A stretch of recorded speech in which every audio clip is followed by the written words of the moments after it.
Piles, Fisher, fistula. Piles ಅಂದ್ರೆ haemorrhoids ಅಂದ್ರೆ ಗುದನಾಳದಲ್ಲಿ ಈ ನಾಳ ಉಪ್ಕೊಂಡಿರೋದ್ರಿಂದ ನಿಮ್ಗೆ ಈ ತರ ತುಂಬಾ ನೋವು ಮತ್ತೆ ರಕ್ತಸ್ರಾವ ಇರುತ್ತೆ. ಫಿಷರ್ ಅಂದ್ರೆ ಗುದದ್ವಾರದಲ್ಲಿ ಬೆರಕಾಗಿರುತ್ತೆ. ಆ ಬೆರಕಿಂದ ನಿಮಗೆ ಆ ಏರಿಯಾದಲ್ಲಿ ಸೋಂಕಾಗೋದು ಇಲ್ಲ ರಕ್ತಸ್ರಾವ ಆಗೋದು, ಮೋಷನ್ ಪಾಸ್ ಮಾಡುವಾಗ ತುಂಬಾ ನೋವು ಉರಿ ಬರುತ್ತೆ. ಸೊ ಅದೊಂದು. ಮತ್ತೆ ಆಮೇಲೆ ಫಿಸ್ಟುಲಾ ಅಂತೆ. ಫಿಸ್ಟುಲಾ ಅಂದ್ರೆ ಎಕ್ಸ್ಟ್ರಾ ಗ್ರೋತ್ ಅಂತ ಹೇಳ್ಬೋದು. ಎಕ್ಸ್ಟ್ರಾ ಗ್ರೋತ್ ಅಂದ್ರೆ ಗುದದ್ವಾರದಿಂದ ಆಚೆ ಎಕ್ಸ್ಟರ್ನಲ್ ಸ್ಕಿನ್ಗೆ ಒಂದು ಎಕ್ಸ್ಟ್ರಾ ಗ್ರೋತ್ ಆಗಿರುತ್ತೆ. ಅದರಲ್ಲಿ ಜಾಸ್ತಿ ಛೇದ ತರ ಆಗ್ಬಿಟ್ಟು ಅದು ಇನ್ಫೆಕ್ಷನ್, ಫರ್ದರ್ಲಿ ಆ ಇನ್ಫೆಕ್ಷನ್ ಇಂದ ಜ್ವರ, ಬೇರೆ ಬೇರೆ ಇತರ ಸಮಸ್ಯೆಗಳು ಬರುತ್ತೆ. ಈ ಸಮಸ್ಯೆಗೆ ತುಂಬಾ ಕಾರಣಗಳಿದಾವೆ. ಒಂದು ಲೈಫ್ ಸ್ಟೈಲ್ ಅಂದ್ರೆ ನೀವು ದಿನನಿತ್ಯ ವ್ಯಾಯಾಮ ಮಾಡ್ಲಾರ್ದೆ ಆ ತರ ಪ್ರಾಬ್ಲಮ್ಸ್ ಬರುತ್ತೆ. ಜಂಕ್ ಫುಡ್ಸ್ ಜಾಸ್ತಿ ತಿನ್ನೋದು, ಮಸಾಲಾ ಫುಡ್ಸ್ ಅವೆಲ್ಲ ಜಾಸ್ತಿ ತಗೊಳ್ಳೋದ್ರಿಂದ, ಜಾಸ್ತಿ ಹೊತ್ತು ನೀವು ಓನ್ಲಿ ಕೂತ್ಕೊಳ್ಳೋದು, ಅದರಿಂದನೂ ಈ ತರ ಪ್ರಾಬ್ಲಮ್ಸ್ ಬರುತ್ತೆ. ಆಮೇಲೆ ಮೋಷನ್ಸ್, ಈಗ ಕಾನ್ಸ್ಟಿಪೇಷನ್ ಆಗುತ್ತೆ, ಮಲಬದ್ಧತೆ ಅಂತೀವಿ. ಸೊ ಮಲಬದ್ಧತೆ ಆಗಿರೋರಿಗೆ ತುಂಬಾ ಪ್ರೆಷರ್ ಕೊಟ್ಟು ಮೋಷನ್ ಪಾಸ್ ಮಾಡ್ತಾರೆ, ಅವ್ರಿಗೂ ಈ ತರ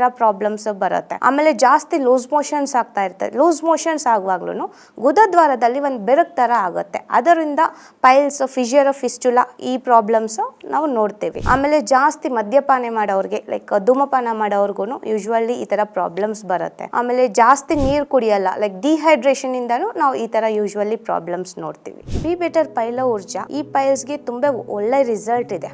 ಇದು ಏನ್ಷಿಯಂಟ್ 150 years ಓಲ್ಡ್ ಆಯುರ್ವೇದ ವಿಧಾನದಿಂದ ಮಾಡಿರೋದು. ಇದು ನಿಮ್ಗೆ ಪೈಲ್ಸ್, ಫಿಷರ್, ಫಿಸ್ಟುಲಾಗೆ ಇದು ಒಳ್ಳೆ ಡ್ರಗ್ ಅಂತ ಹೇಳ್ಬೋದು. ಪೈಲ್ಸ್ ಅಲ್ಲಿ ಮತ್ತೆ ಫಿಷರ್ಸ್, ಫಿಸ್ಟುಲಾ ಅಲ್ಲಿ ಬೆರಕಾಗಿರತ್ತೆ, ಅಲ್ಲಿ ಗಾಯ ಆಗಿರತ್ತೆ. ಅದನ್ನ ವಾಸಿಪಡಿಸಕ್ಕೆ ಈ ಮೆಡಿಸಿನ್ ತುಂಬಾ ಉಪಯುಕ್ತವಾಗಿದೆ. ಆಮೇಲೆ ನಿಮ್ಗೆ ಈ ಪೈಲ್ಸ್ ಇಂದ ರಕ್ತಸ್ರಾವ ಆಗಿರುತ್ತೆ, ಆ ರಕ್ತಸ್ರಾವನ ಕಮ್ಮಿ ಮಾಡೋದಕ್ಕೆ ಇದು ತುಂಬಾ ಯೂಸ್ಫುಲ್ ಇದೆ. ಆಮೇಲೆ ನಿಮ್ಗೆ ಈ ಪೈಲ್ಸ್, ಫಿಸ್ಟುಲಾ, ಫಿಷರ್ಸ್ ಅಲ್ಲಿ ತುಂಬಾ ಇನ್ಫೆಕ್ಷನ್ಸ್ ಇರುತ್ತೆ. ಆ ಇನ್ಫೆಕ್ಷನ್ ನಾನು ಈ ಬಿ ಬೆಟರ್ ಪೈಲ ಊರ್ಜಾನ್ ಕಮ್ಮಿ ಮಾಡುತ್ತೆ.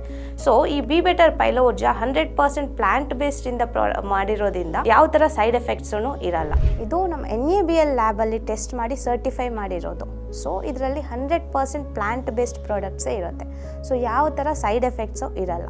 ತೈಲಪಾಕ ವಿಧಿ ಅಂದ್ರೆ ಪ್ರಾಚೀನ ಹಳೆ ಕಾಲದ ಆಯುರ್ವೇದ ಒಂದು ವಿಧಿ ವಿಧಾನ. ಅದು ಗಿಡಮೂಲಿಕೆಗಳನ್ನ ಒಂದು ಬೇಸ್ ಆಯಿಲ್ ಅಂತ ತಗೊಂತೇವೆ. ಅದನ್ನ ಗಿಡಮೂಲಿಕೆಗಳು ಎಲ್ಲ ಅದರಲ್ಲಿ ಹಾಕಿ ಬಾಯ್ಲ್ ಮಾಡ್ತೇವೆ. ಇಷ್ಟು ಟೈಮ್ ಅಂತ ಇರುತ್ತೆ. ಆ ಟೈಮ್ ಬಾಯ್ಲ್ ಮಾಡಿದ್ಮೇಲೆ ಈ ಗಿಡಮೂಲಿಕೆಗಳಿರೋ ಔಷಧಿ ಪದಾರ್ಥಗಳೆಲ್ಲ ಆ ಆಯಿಲ್ಗೆ ಬರುತ್ತೆ. ಸೊ ಆ ಆಯಿಲ್ನ ಮೆಡಿಕೇಟೆಡ್ ಆಯಿಲ್ ಅಂತ ಯೂಸ್ ಮಾಡ್ತೀವಿ.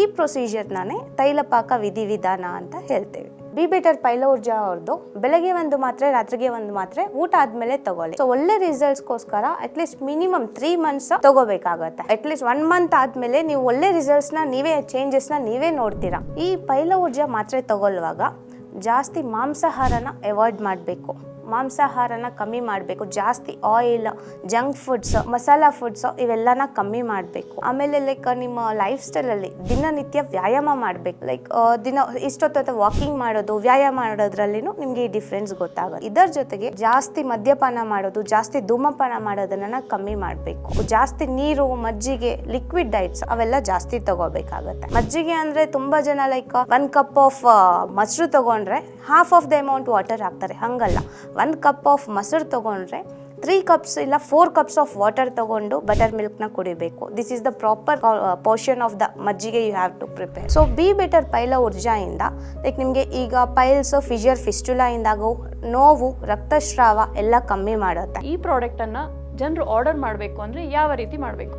ಬಿ ಬೆಟರ್ ಪೈಲ ಊರ್ಜಾ ಅವ್ರ ಪ್ರಾಡಕ್ಟ್ಸ್ ಆರ್ಡರ್ ಮಾಡೋದು ತುಂಬಾ ಈಸಿ. ಸ್ಕ್ರೀನ್ ಮೇಲೆ ಸ್ಕ್ರೋಲ್ ಆಗ್ತಿರೋ ನಂಬರ್ಗೂ ಕಾಲ್ ಮಾಡಿ ಡೈರೆಕ್ಟ್ ಆರ್ಡರ್ಸ್ ನ ಪ್ಲೇಸ್ ಮಾಡ್ಕೋಬಹುದು.